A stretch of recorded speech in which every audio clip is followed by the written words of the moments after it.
지구에는 수천 수만 가지의 생명체가 살고 있다. 이러한 생명체들이 사실은 단 하나의 생명체에서 진화했다라는 것을 믿을 수 있는가? 당연히 믿지 못하는 사람도 존재한다. 그렇다면 최초의 생명체는 어떻게 탄생했을까?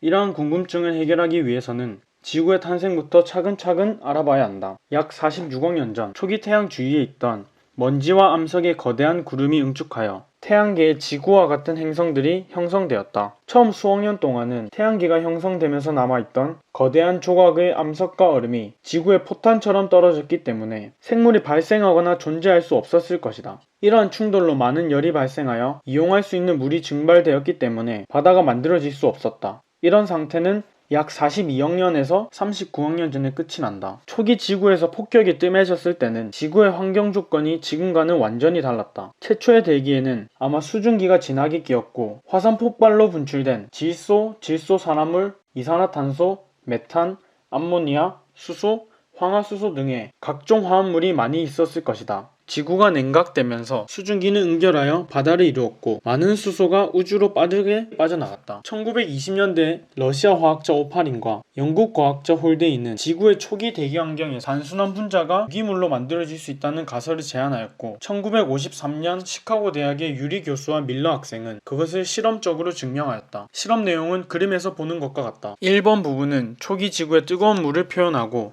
수증기가 대기 중으로 올라가는 것을 의미한다. 2번 부분에는 초기 지구의 대기에 존재한다고 가정했던 메탄, 암모니아, 수소기체 등이 공기 중에 분포하고 3번 부분의 정극은 초기 지구의 번개를 모방한 것이다. 이렇게 번개에 반응한 물질이 응축기로 인해 식어 다시 바다로 들어가는 모형이다. 4번에 모인 샘플을 화학 분석한 결과 기존의 메탄, 암모니아, 수소 기체에서 포름알데히드, 시아나수소와 같은 단순화 화합물과 아미노산이나 탄화수소라 불리는 복잡한 분자가 포함되었다. 이 실험이 말해주는 것은 우리가 알고 있는 탄수화물, 단백질, 지방, 핵산을 구성하는 유기물들이 생물이 없는 환경에서 합성이 가능하다는 것을 증명하는 것이다. 그러나 탄수화물, 단백질, 지방, 핵산만으로는 생명체를 구성할 수 없다.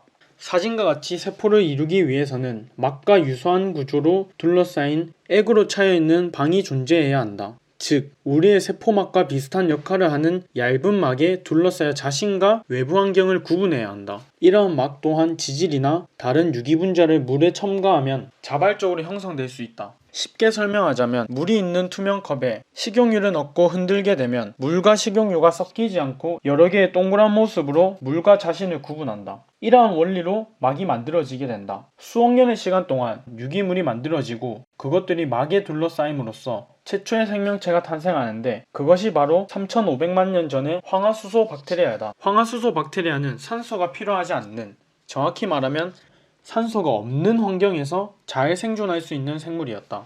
그렇다면 어떻게 최초의 생명체라는 것을 단정할 수 있을까? 그것은 바로 화석을 이용하는 것이다. 화석이란 지질시대의 퇴적암 안에 퇴적물과 함께 동식물의 유해나 흔적이라고 한다. 따라서 화석 기록은 기본적으로 지층이라는 퇴적암층에 화석이 누적된 순서로 근거를 한다.